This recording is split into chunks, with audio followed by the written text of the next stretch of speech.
আল্লাহ রাব্বুল আলামিন বলেন এই জুবানের অপচয় করা যাবে না। জুবান দিয়ে মিথ্যা কথা বলাটা হচ্ছে জুবানের অপচয়। জুবান দিয়ে মানুষকে গালি দেওয়া হচ্ছে জুবানের অপচয়। জুবান দিয়ে মানুষকে মন অন্তরে আঘাত দেওয়া, গীবত শিকায়াত করা, এটা জুবানের অপচয়। আর এই জুবান দিয়ে হালাল না খেয়ে হারাম খাওয়াটা হচ্ছে জুবানের অপচয়। এজন্য যারা মুমিন হবে, যারা সোনালী সমাজের স্বপ্ন দেখে, ওই মানুষগুলোকে এই জুবানটাকে সংযত রাখতে হবে।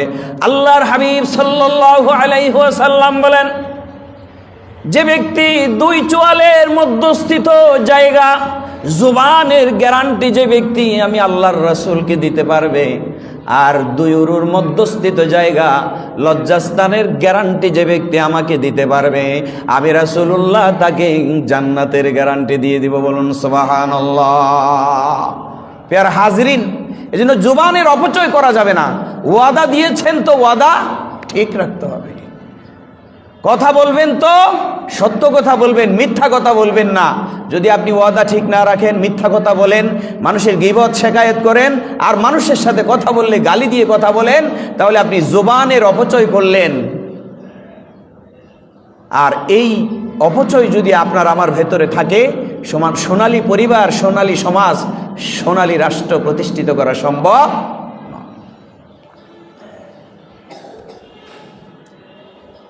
আল্লাহ রাব্বুল আলামিন বলেন, কুলু মিন সামারিহি ইযা আসমারা ওয়া আতু হাক্কাহু ইয়াওমা হাসাদিহি ওয়া লা তুসরিফু ইন্নাহু লা ইউহিব্বুল মুসরিফিন। আল্লাহ রাব্বুল আলামিন বলেন, বান্দারে, আমি দুনিয়ার জমিনে কিছু লতা পাতা বিশিষ্ট আমি আল্লাহ ফল দিয়েছি, আর কিছু গাছ বিশিষ্ট ফল দান করেছি। ওই ফল থেকে খাও। ইয়াউমা হাসাদি ওয়া লা তুসরিফু ইন্নাহু লা ইউহিব্বুল মুসরিফিন। আল্লাহ রাব্বুল আলামিন বলেন, তোমরা এখান থেকে খাও, অপচয় করিও না। ইন্নাহু লা ইউহিব্বুল মুসরিফিন। আর আল্লাহ রাব্বুল আলামিন অপচয়কারী, সীমা লঙ্ঘনকারীকে আল্লাহ পছন্দ করে না। বলুন নাউজুবিল্লাহ। খান, পান করেন, কিন্তু অপচয় করা যাবে না।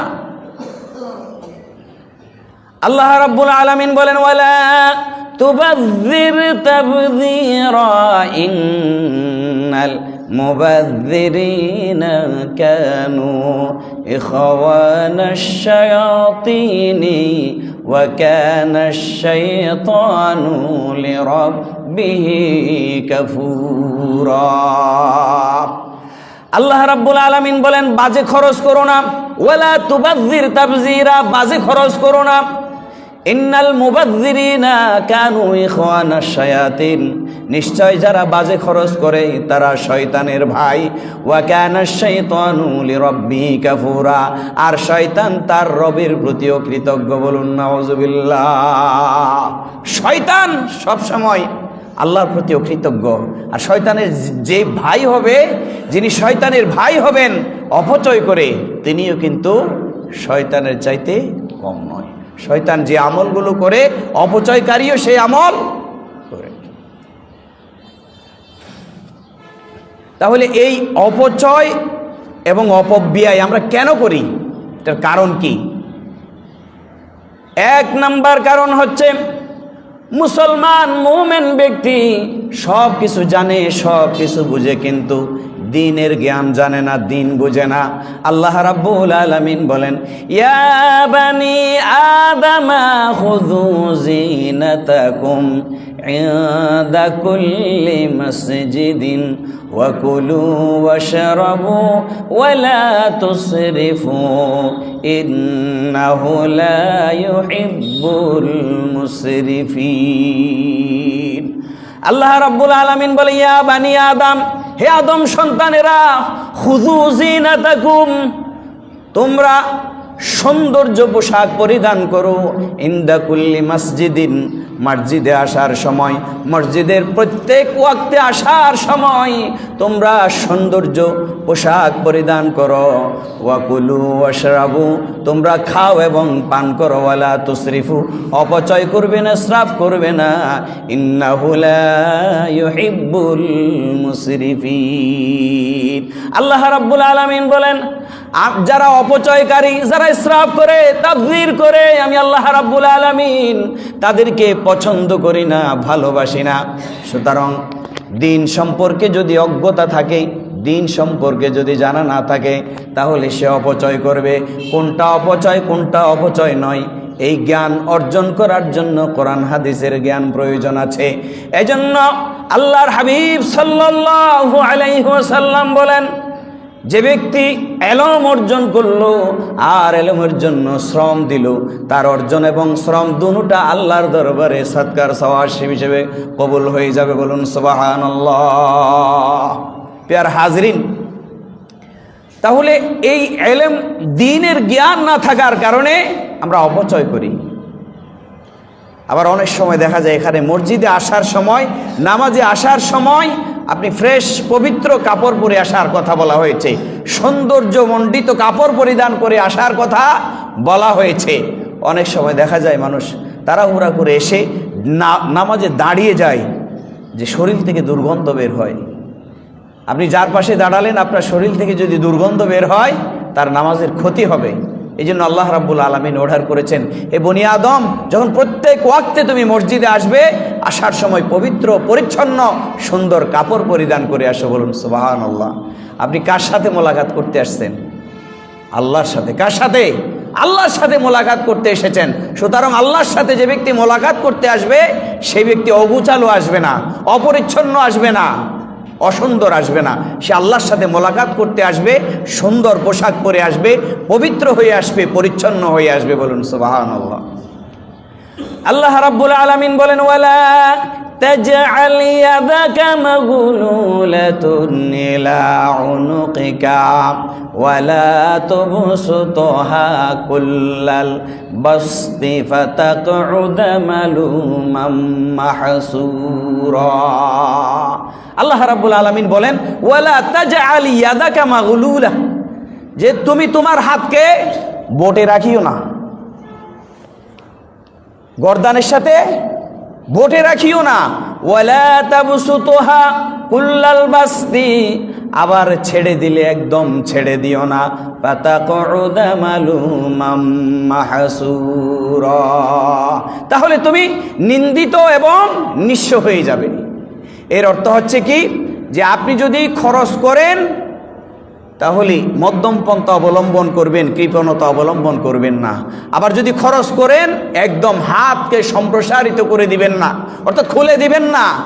যদি এভাবে কৃপণতা করেন অথবা খুলে দেন, অতিরিক্ত করেন, তাহলে তুমি নিন্দিত এবং নিঃস্ব হয়ে যাবে। এজন্য হযরত উমর ফারুক রাদিয়াল্লাহু তাআলা আনহু বলেন, তোমরা সীমা অতিরিক্ত পানাহার থেকে সাবধান থাকো, কেননা অতিরিক্ত পানাহার শরীরের জন্য ক্ষতিকর। অকর্মণ্যতা এবং আলসে নিয়ে আসে। এরপরে কেননা ওই অলসতার কারণে সালাত থেকে সে বিমুখ হয়ে যায়। তোমরা পানাহারের ক্ষেত্রে মধ্যম পন্থা অবলম্বন করো, কেননা পরিমিত পানাহার শরীরের জন্য উপকারী এবং অপচয় থেকে বেঁচে থাকতে সহায়তা করে। বলুন সুবহানাল্লাহ। মানুষ যখন বেশি খায় তখন কি চলে আসে? জীবনী চলে আসে, অলসতা চলে আসে। হযরত ওমর বলেন, এই জন্য খাওয়ার সময় পরিমিত খেতে হবে। বেশি খেলে অলসতা কাজ করবে এবং শরীর অসুস্থ হয়ে যাওয়ার সম্ভাবনা বেশি থাকবে। তাহলে এক নাম্বার হচ্ছে আমাদের জ্ঞান, দ্বীনি জ্ঞান না থাকার কারণে আমরা অপচয় করি। দুই নাম্বার হচ্ছে পারিবারিক একটা প্রভাবের কারণে আমরা কি করি? অপচয় করি।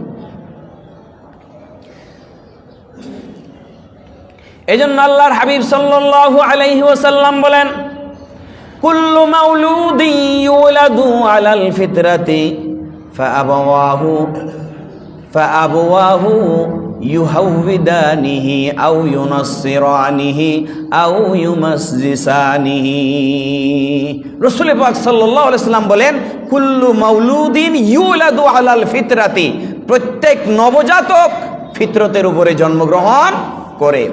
ফাআবুয়াহু ইউহাউবিদানিহি আও ইউনাসসিরানিহি আও ইউমাজ্জিসানিহি, অতঃপর তার পিতামাতা তাকে ইহুদি, খ্রিস্টান অথবা অগ্নিপূজক বানিয়ে দেয়। বলুন নাউজুবিল্লাহ। প্রত্যেক মানুষই কিন্তু ইমানের স্বীকৃতি দিয়ে এসেছে। কোত্থেকে জানেন? আল্লাহ রাব্বুল আলামিন যখন আলমে আরওয়াহের ভেতরে সমস্ত রূহ জগৎকে একটা কোয়েশ্চেন করেছে, আলাস্তু বিরব্বিকুম, আলাস্তু বিরব্বিকুম, আমি কি তোমাদের রব নয়? সেদিন সমস্ত রূহ জগৎ স্বীকৃতি দিয়েছিল, বালা রব্বি আল্লাহ, অবশ্যই আপনি আমাদের রব। ওখানে যেই প্রশ্নটা করা হয়েছে, কবরে যাবেন তো একই প্রশ্ন করা হবে। প্রথম প্রশ্ন কি কবরের?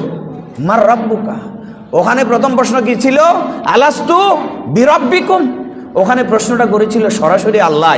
আর কবরে আপনাকে প্রশ্ন করবেন, মুনকার নাকির আপনাকে প্রশ্ন করবেন যে মার রাব্বুকা, তোমার রব কে? তাহলে ওখানেও স্বীকৃতি দিয়ে এসেছেন আমার রব কে? আল্লাহ। আবার আপনি মুসলমান হয়ে, ইমানদার হয়ে যদি আপনি মারা যান, সেখানেও আপনি স্বীকৃতি দিবেন কে? আমাদের রব কে? আল্লাহ। তাহলে প্রথম প্রশ্ন আর শেষ প্রশ্ন, এই দুটো প্রশ্নের সমন্বয় আপনার হবে তখন যখন আপনি দুনিয়াতে আল্লাহ সুবহানাহু ওয়া তাআলাকে রব মেনে জীবন যাপন করবেন। বলুন সুবহানাল্লাহ।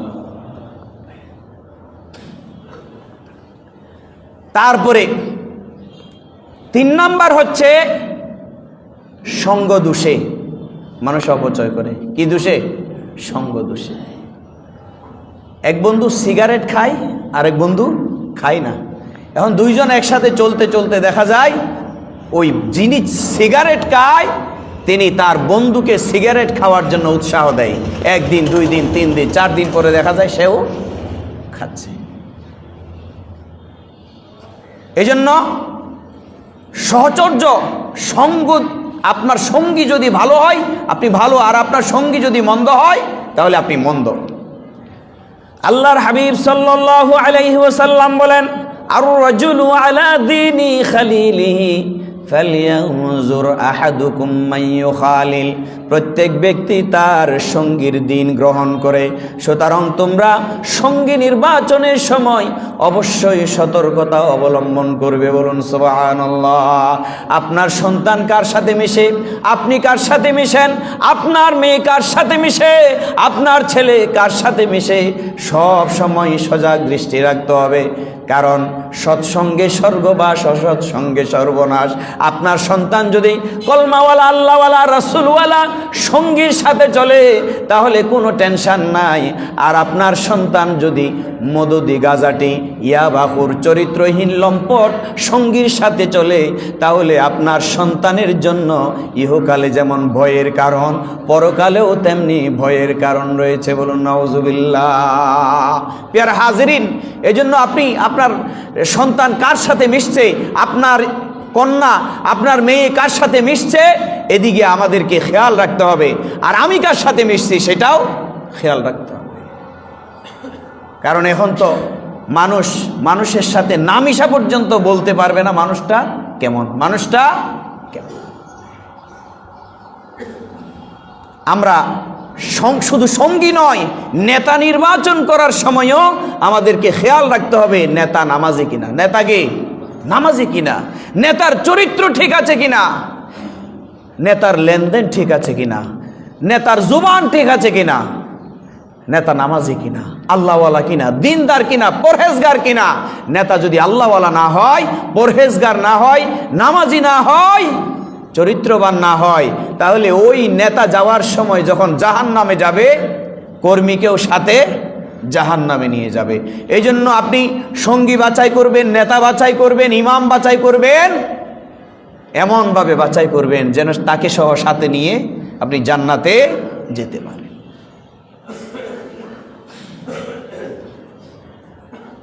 এরপরে আমরা খাবারের ক্ষেত্রে বেশি অপচয় করি, খাবারের ক্ষেত্রে বেশি অপচয় করি। আল্লাহর হাবিব সাল্লাল্লাহু আলাইহি ওয়াসাল্লাম বলেন, মা মালা আদমিয়ু বিআন শাররাম মিন বাতানিন বিহাসবি ইবনে আদমা উকুলাতুন ইউকিমনা সুলবাহু ফাইন কানা মাহালাতা ফাসুলুসু লিতআমিহি ওয়া সুলুসু বিশরাবিহি ওয়া সুলুসু লিনাফসিহি। আল্লাহর পয়গম্বর বলেন, মানুষ পেট হতে অধিক নিকৃষ্ট কোনো পাত্র পূর্ণ করে না, মেরুদণ্ড সোজা রাখতে পারে এমন কয়েক গ্রাস খাবারই আদম সন্তানের জন্য যথেষ্ট। তার চেয়েও বেশি প্রয়োজন হলে, তার চেয়েও বেশি যদি চাহিদা থাকে, আল্লাহর হাবিব সাল্লাল্লাহু আলাইহি ওয়াসাল্লাম বলেন, উম্মত রে, পেটটাকে 3 ভাগে ভাগ করো। ফাসুলুসুলি তুআমিহি, তোমার 1/3 পেট হবে খাদ্যের জন্য। ওয়াসুলুসুলি শারাবিহি, আর 1/3 তোমার পেট হবে পানীয়ের জন্য। ওয়াসুলুসুলি নাফসিহি, আর 1 অংশ থাকবে তোমার শ্বাস প্রশ্বাস নেওয়ার জন্য। বলুন সুবহানাল্লাহ। খাইলাম তো কোথায় খাইলাম, তাহলে আপনি অসুস্থ হয়ে যাবেন, ডায়রিয়া হতে পারে, প্রেশার বেড়ে যেতে পারে, ডায়াবেটিস বেড়ে যেতে পারে। এই জন্য আল্লাহর হাবিব সাল্লাল্লাহু আলাইহি ওয়াসাল্লাম বলেছেন, উম্মত পেলেই যে খেতে হবে তা নয়। তোমার যদি খাওয়ার চাহিদা বেশি থাকে, তাহলে তুমি তোমার পেটটাকে 3 ভাগে ভাগ করো। 1 ভাগ খাবার, 1 ভাগ পানীয়, আর 1 ভাগ খালি থাকবে তোমার শ্বাস প্রশ্বাস ক্লিয়ার নেওয়ার জন্য। সুবহানাল্লাহ বলবেন না? আল্লাহ নবী সাল্লাল্লাহু আলাইহি সাল্লাম সব কিছু আমাদেরকে বলে দিয়েছেন, কিন্তু আমরা মাত্রা অতিরিক্ত করার কারণে, সীমা লঙ্ঘন করার কারণে আমরা যে সোনালী সমাজ স্বপ্ন দেখি, সেটা কিন্তু স্বপ্নই রয়ে গেছে, বাস্তবে। তারপরে ব্যয়ের ক্ষেত্রে আমরা কি করি? অপচয় করি। ব্যয়ের ক্ষেত্রে আমরা কি করি? অপচয় করি। আল্লাহ রাব্বুল আলামিন বলেন, ওয়াল্লাযীনা ইযা আনফাকু লাম ইউসরিফু ওয়া লাম ইয়াকতুরু ওয়া কানা বাইনা যালিকা কাওয়ামা। আল্লাহ রাব্বুল আলামিন রহমানের গোলামের যে বৈশিষ্ট্যগুলো বর্ণনা করেছেন, তার মধ্যে অন্যতম রহমানের গোলামের বৈশিষ্ট্য হচ্ছে, রহমানের গোলামের বৈশিষ্ট্য হচ্ছে ওয়াল্লাযীনা ইযা আনফাকু, যখন তারা খরচ করবে, যখন তারা ব্যয় করবে, লাম ইউসরিফু, তখন তারা কার্পণ্য করবে না, অযথা ব্যয় করবে না, ওয়া লাম ইয়াকতুরু, সে ইসরাফও করবে না এবং অযথা কি ব্যয়ও করবে না। ওয়া কানা বাইনা যালিকা কাওয়ামা। আল্লাহ রাব্বুল আলামিন বলেন, বান্দারে, আমার গোলাম যে ব্যক্তি হবে, ওই ব্যক্তি কার্পণ্য করবে না, অযথা খরচও করবে না, কৃপণতাও করবে না, মাঝামাঝি অবস্থায় মধ্যম পন্থা অবলম্বন করে তারা খরচ করবে। বলুন সুবহানাল্লাহ। আল্লাহ রাব্বুল আলামিন বলেন, ওয়া মিম্মা রাযাকনাহুম ইউনফিকুন, যে ব্যক্তি মুত্তাকি হবে, পরহেজগার হবে, আমার গোলাম হবে, সেই ব্যক্তি আমার প্রদত্ত রিজিক থেকে আমি আল্লাহর পথে তারা খরচ করবে। বলুন সুবহানাল্লাহ। প্রিয় হাজিরিন, এই যে আপনি মধ্যম পন্থা অবলম্বন করে খরচ করবেন, এটা কার দিক নির্দেশনা? আল্লাহর।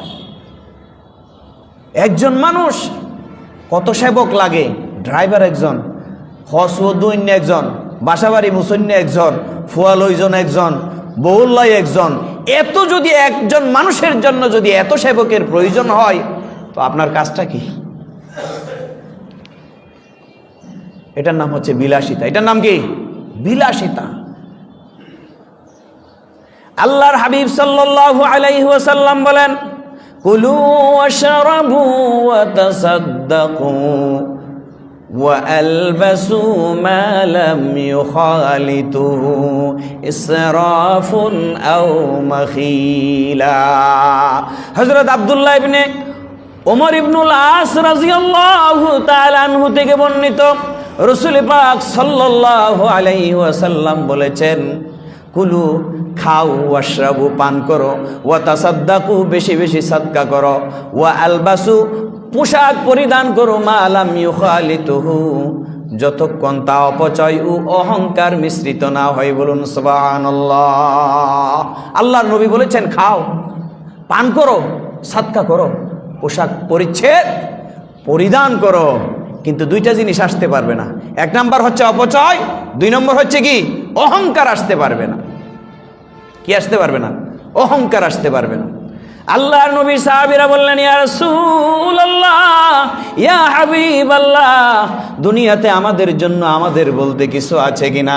আল্লাহর নবী বললেন, না না না, নিজের বলতে কিচ্ছুই নাই, তবে তিনটা জিনিস আমার আল্লাহ রাব্বুল আলামিন নিজের জন্য দিয়েছেন।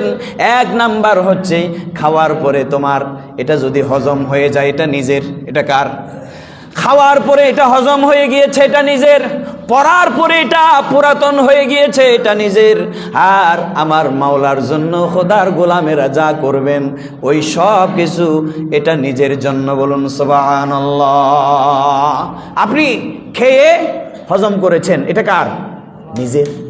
আর আপনি পরে পুরাতন করেছেন, এটা কার? আমার। আর আপনি মাওলার জন্য যা করেছেন এটা কার? এই তিনটা জিনিস ব্যতীত আমার বলতে আর কিচ্ছু নাই। আল্লাহর হাবিব সাল্লাল্লাহু আলাইহি ওয়াসাল্লাম বলেন, আল্লাহ রাব্বুল আলামিন বান্দার তিনটা কাজ বেশি পছন্দ করে। এক নাম্বার হচ্ছে নিয়মিত যারা ইবাদত করে, পরিমাণে কম হলেও ওই ইবাদতকারীর ইবাদত আল্লাহর দরবারে বেশি পছন্দনীয়। বলুন সুবহানাল্লাহ। কয়টা কাজ আল্লাহর কাছে বেশি পছন্দ? তিনটা। আপনি সারা রাত তাহাজ্জুদ পড়লেন, ফজরের নামাজ পড়লেন না, এই আমল আল্লাহর দরবারে গ্রহণযোগ্য হবে না। আপনি সারা রাত তাহাজ্জুদ পড়লেন না, 2 রাকাত পড়লেন, 4 রাকাত পড়লেন, কিন্তু নিয়মিত পড়লেন, ফজরের নামাজটা বাজামাত পড়লেন, এরকম আপনার যদি আমল কম হলেও সেটা যদি নিয়মিত হয়, এটা কার কাছে গ্রহণযোগ্য বেশি? আল্লাহর কাছে বেশি পছন্দনীয়। একদিন সুযোগ পাই বেগিন ঘুরে ফেলাইলাম, আর একদিন কিছুই ন করলাম, এটা আল্লাহর কাছে বেশি পছন্দনীয় নয়। আল্লাহর হাবিব বলেন, আল্লাহর কাছে ওই আমল বেশি পছন্দনীয় যে আমল অল্প কিন্তু কি নিয়মিত, যে আমল অল্প কিন্তু কি নিয়মিত। এরপর আল্লাহর হাবিব সাল্লাল্লাহু আলাইহি ওয়াসাল্লাম বলেন, 2 নাম্বার হচ্ছে যে ব্যক্তি দুনিয়ার জমিনে আল্লাহ সুবহানাহু ওয়া তাআলার সাথে কাউকে অংশীদার করে না, শিরক করে না, ওই শিরক না করা ব্যক্তি আমার আল্লাহর দরবারে বেশি পছন্দনীয়। বলুন সুবহানাল্লাহ। 3 নাম্বার হচ্ছে ওয়াতাসিমু বিহাবলিল্লাহি জামিআও ওয়ালা তাফাররাকু। আল্লাহর হাবিব সাল্লাল্লাহু আলাইহি ওয়াসাল্লাম বলেন, মুসলমানরা, ইমানদাররা ঐক্যবদ্ধ থাকবে, পৃথক হবে না, আলাদা হবে না, এক কাঁধে কাঁধ মিলিয়ে একসাথে বসবাস করবে, ঐক্যবদ্ধ থাকবে, এটা আমার আল্লাহর দরবারে বেশি পছন্দনীয় আমল। বলুন সুবহানাল্লাহ। কিন্তু আমরা ঐক্য থাকতে পারি না, কারণ কি জানেন? কারণ হচ্ছে স্বার্থ। কি কারণ? কি স্বার্থ। স্বার্থের কারণে আমরা ঐক্য থাকতে পারি না। জেনারেল মানুষের কথা কি বলবো, আমাদের মতো কত আলেম টাকা দিয়ে বিক্রি হয়ে যায়, হয় না বাবারা?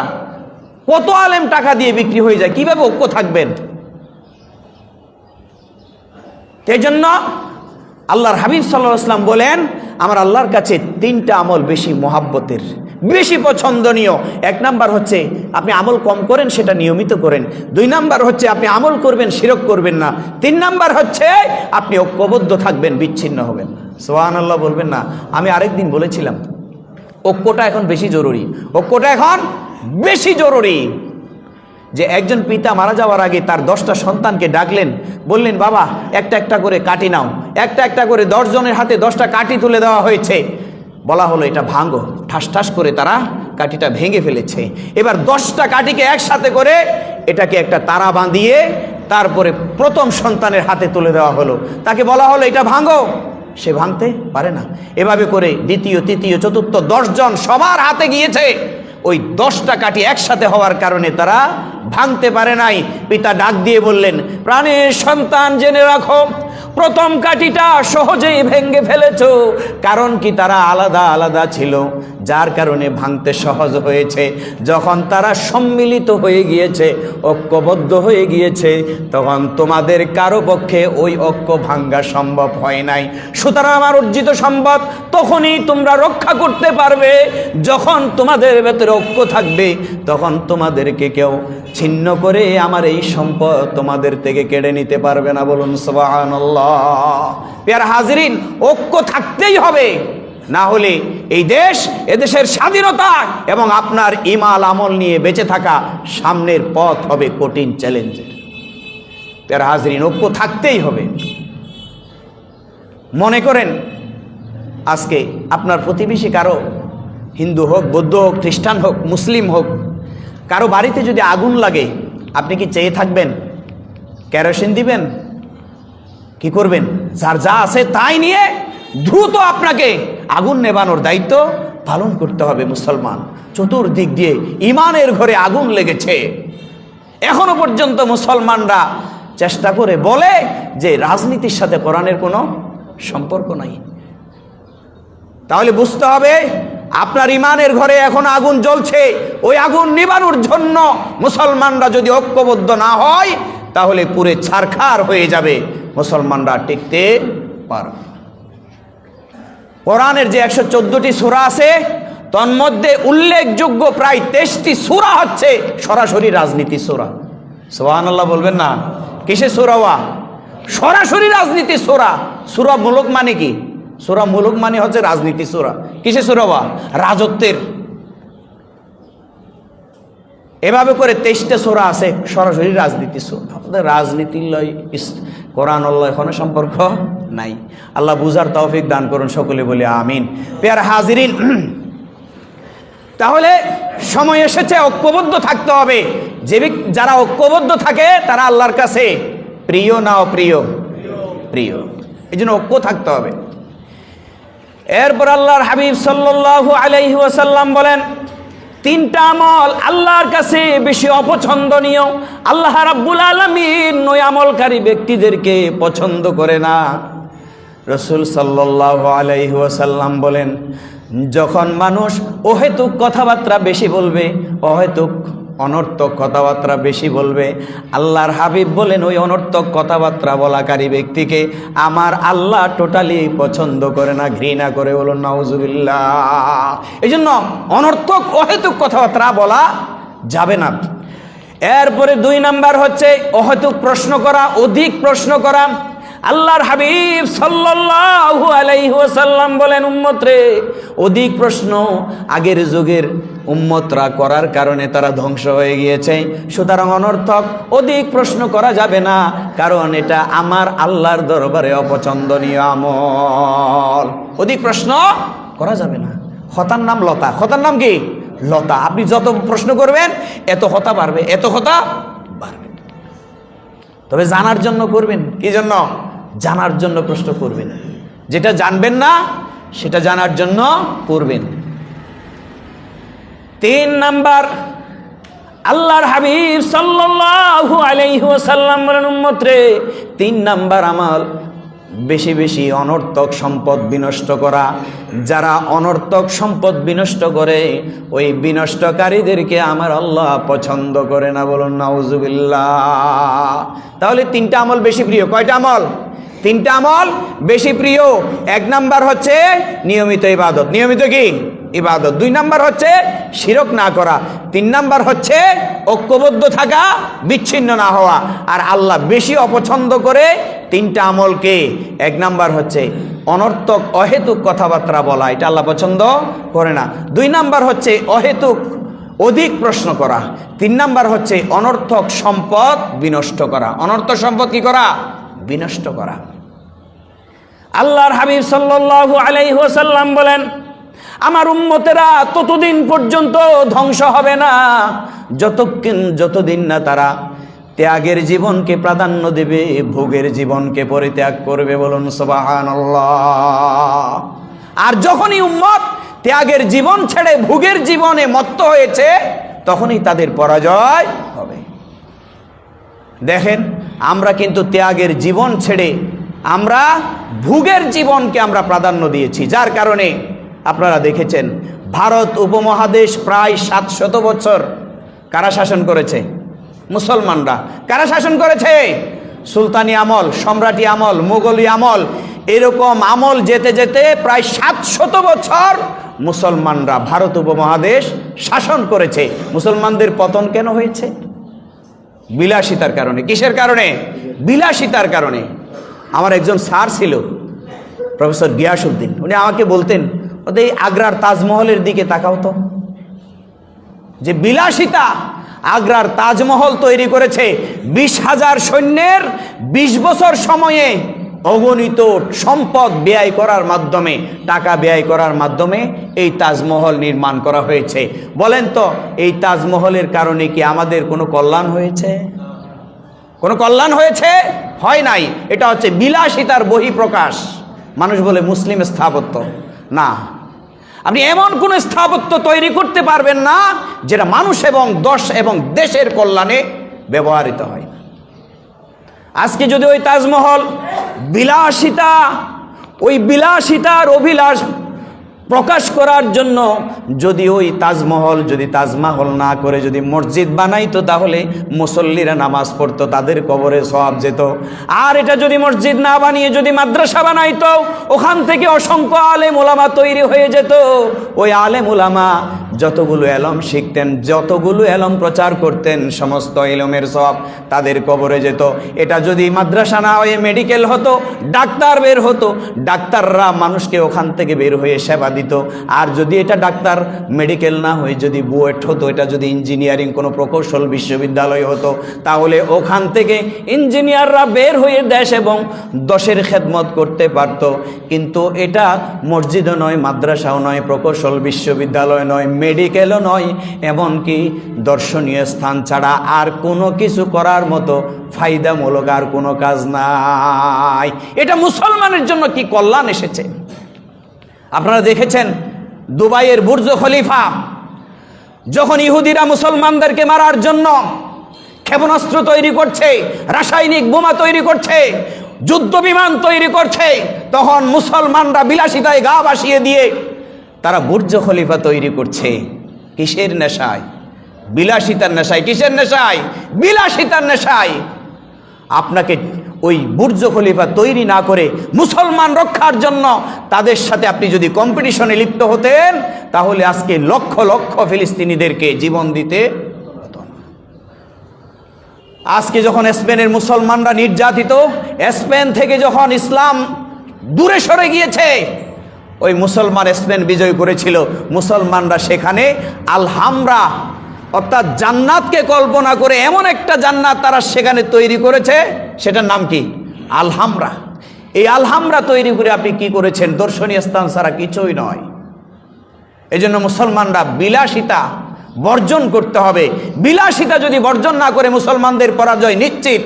আর যদি মুসলমানরা ত্যাগের জীবন ছেড়ে, ভোগের জীবন ছেড়ে যদি ত্যাগের জীবন যদি ধারণ করে, তাহলে মুসলমানরা সফল হয়ে যাবে। বলুন সুবহানাল্লাহ। প্রিয় হাজিরিন, এরপরে অপচয় অপব্যয়ের ক্ষতিকর কিছু দিক ছিল। এরপরে অপচয় এবং অপব্যয়ের কিছু প্রতিকার ছিল, যে আমি অপচয় এবং অপব্যয় থেকে বাঁচব কিভাবে, এগুলোর আলোচনা ছিল। তা আমি সেদিকে যাচ্ছি না, সময় যেহেতু শেষ, এখানে সমাপ্ত করছি। ওয়া আখিরু দাওয়ানা আলহামদুলিল্লাহি রাব্বিল আলামিন। আসসালামু আলাইকুম ওয়া রাহমাতুল্লাহি ওয়া বারাকাতুহু।